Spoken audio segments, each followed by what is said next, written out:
नसीम, ईद का दिन, जाहिर सी बात है ईद के दिन हमने धावा बोल दिया आपके घर पे। क्या कैसे वैसे इतने टाइम बाद ईद घर में मौका मिला होगा ना साथ मनाने का? कितने टाइम बाद ईद मना रहे हैं घर में? पहली बात जो आपने कि उसका मैं जवाब दे दूं कि पठानों के घर जब मेहमान आते हैं ना तो वो खुश होते हैं स्पेशली, तो हमें खुशी होती है जब मेहमान आते हैं। दूसरी बात यह है कि काफ़ी अरसे बाद मौका मिला घर वालों के साथ ईद गुजारने का, क्योंकि आपको पता होगा मैचेस होते हैं। लास्ट टाइम काउंटी में था, उससे पहले इंग्लैंड या न्यूजीलैंड में था शायद ईद। तो अब इस दफ़ा जो है ना घर में अपने फैमिली के साथ मिला हूँ। अब्बू के साथ जब बंदा बैठता है पुरानी चीज़ें याद आ जाती है, तो थोड़ी सी आप जितने मर्ज़ी बड़े क्रिकेटर बन जाओ, अपने फैमिली के सामने आ जाते हो तो पता चल जाता है कि आप उसी तरह ही हो, तो अपनी चीज़ें भी याद आती हो, थोड़ा फ्रेश भी हो जाता है बंदा।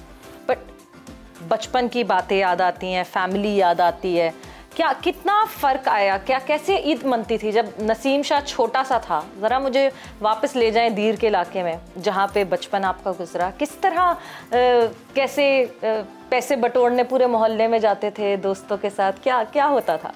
देखिए, पहले तो तैयारियाँ तकरीबन मिड रमज़ान से स्टार्ट हो जाती थी कि कपड़े अच्छे बनाने हैं, अच्छे से जूते लेने हैं, और ये तैयारियाँ स्टार्ट हो जाती थी। फिर ईद वाले दिन तकरीबन ईद वाली जो मतलब जिस दिन ईद है उससे एक रात पहले कोई सोते नहीं थे, पूरी रात शॉपिंग वगैरह में चांद रात गुजर जाती थी उसमें, और बहुत एक्साइटेड होते थे ईद के लिए।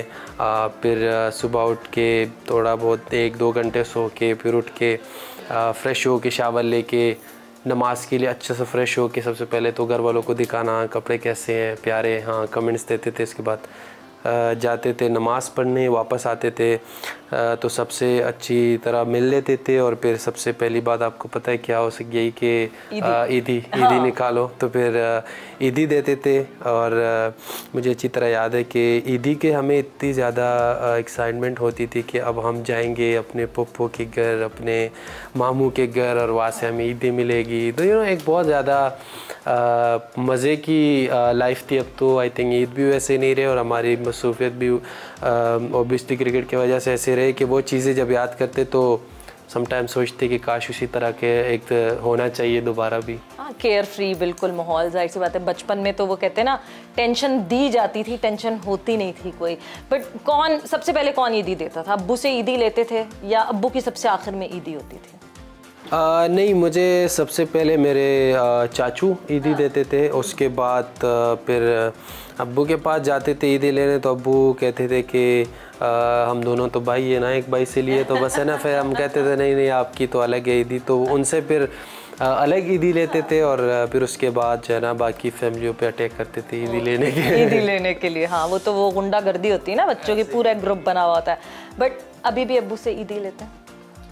देखिए, या अब ईदी देते हैं अब्बू को? क्या नहीं, देखिए ईदी की अपना एक मतलब जितने मर्जी कम पैसे हो, लेकिन ईदी की वो एक अपने ईदी होती है। तो वो कोशिश तो अभी भी यही होते है कि ईद वाले दिन आते हैं अब्बू के पास तो अब्बू ईदी देते हैं, तो थोड़ी सी वो पुरानी चीज़ें याद आ जाती है। क्योंकि जब आप क्रिकेट में इतने मसरूफ़ होते हो, क्योंकि क्रिकेट की लाइफ आपको पता होगा, खेलते तो हमें पता है कि बहुत मुश्किल लाइफ होती है। तो जब आप घर वापस आते हो आपको थोड़ा सा सुकून चाहिए होता है, आप अपने बड़ों से मिलते हो। स्पेशली मैं जब अपने अब्बू से मिलता हूँ तो मुझे अपना बिल्कुल एक बंदा कहते हैं अपनी औकात याद आ जाती है, क्या मैं क्या आता बचपन में छोटा, कैसे वो इसी तरह मुझे ट्रीट करते, तो एक मज़ा भी आता। नहीं, और सबसे अच्छा होता है मतलब आप जो है ना ग्राउंडेड रहते हैं। आप में वो कहते हैं ना पॉपुलैरिटी का खुमार सर पे नहीं चढ़ता। आप ग्राउंडेड इसी वजह से रहते हैं कि आपका जो घर है वो आपको बार बार याद दिलाता है कि आप क्या हैं और कहाँ से कहाँ पहुँचे। तो अल्लाह का कितना शुक्र है इस बात। एग्जैक्टली, बिल्कुल ऐसा ही है। समटाइम मैं इंसान है, तंग आ जाता है कि आपका कोई काम वगैरह हो या आप जल्दी में हो, कोई लोग आके आपको तस्वीरों वगैरह के लिए आ जाते हैं। फिर भी मेरी कोशिश होती है कि मैं मैक्सिमम अच्छी तरह मिलूँ, लेकिन अब्बू के सामने अगर कभी मेरे से इस तरह की मिस्टेक हो जाए तो फिर तो भाई सही तरह सीरियस होकर डांट पड़ती है कि ये वाली चीज़ें नहीं चलेंगे, ठीक है। और इस मामले में बहुत ज़्यादा स्ट्रिक्ट है और हमेशा यही बात करते। इसीलिए तो मैं कहता हूँ कि जब मैं घर आता हूँ तो अब्बू हमेशा यही बात करते हैं कि बेटा अपनी चीज़ें नहीं भूलना, अपने जिस तरह क्रिकेट स्टार्ट की उसको एक दफ़ा याद करोगे ना तो सब कुछ याद आ जाएगा।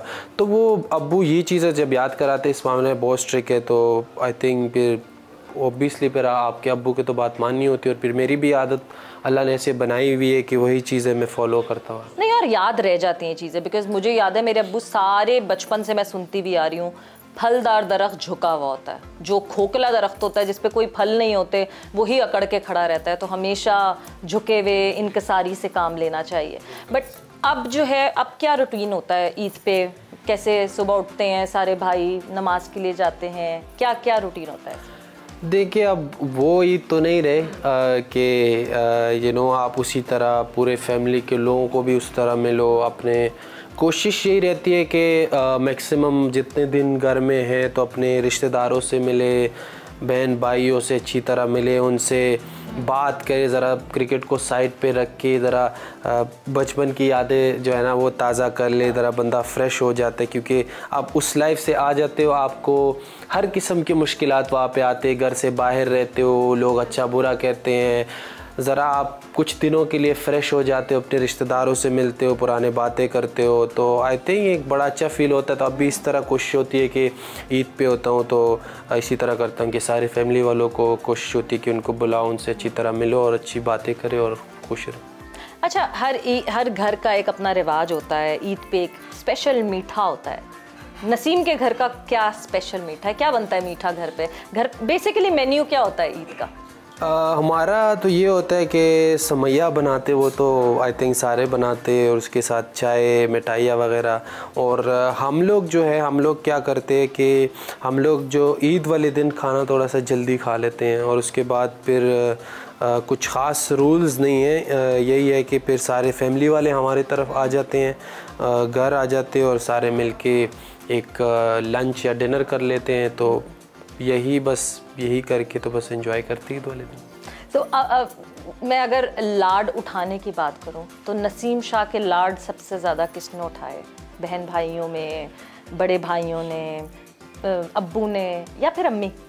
अगर एक बंदा कहूँगा तो अम्मी, क्योंकि अम्मी मैं कहूँगा कि दुनिया में कोई भी माँ हो, मेरा नहीं ख्याल कि वो उसका बेटा कुछ भी करे, जैसे मैंने किया, मैं कुछ भी बुरा करता था और सबको अगर मैं बुरा लगता था बचपन में, अगर मैं ऐसी कोई शरारत करता, ऐसी चीज़ के सब गुस्सा होते थे, तो एक अम्मी होती थी कि यार ये बचा सकती है अब इस वक्त पे। तो आई थिंक सबसे ज़्यादा मैं कहूँगा कि सबसे ज़्यादा प्यार और सबसे ज़्यादा अगर किसी ने मेरी लाइफ में हेल्प किया है तो वो है। उसके अलावा तो ऑब्वियसली फिर आपके मेरे अब्बू भी हैं, वो उन्होंने भी काफ़ी दफ़ा अच्छी चीज़ों पे लाइक उनकी तो ख्वाहिश ये होती थी कि मैं कुछ पढ़ूं और अच्छा इंसान बनूं, तो इसलिए मुझे उस वजह से मार भी पड़ी है।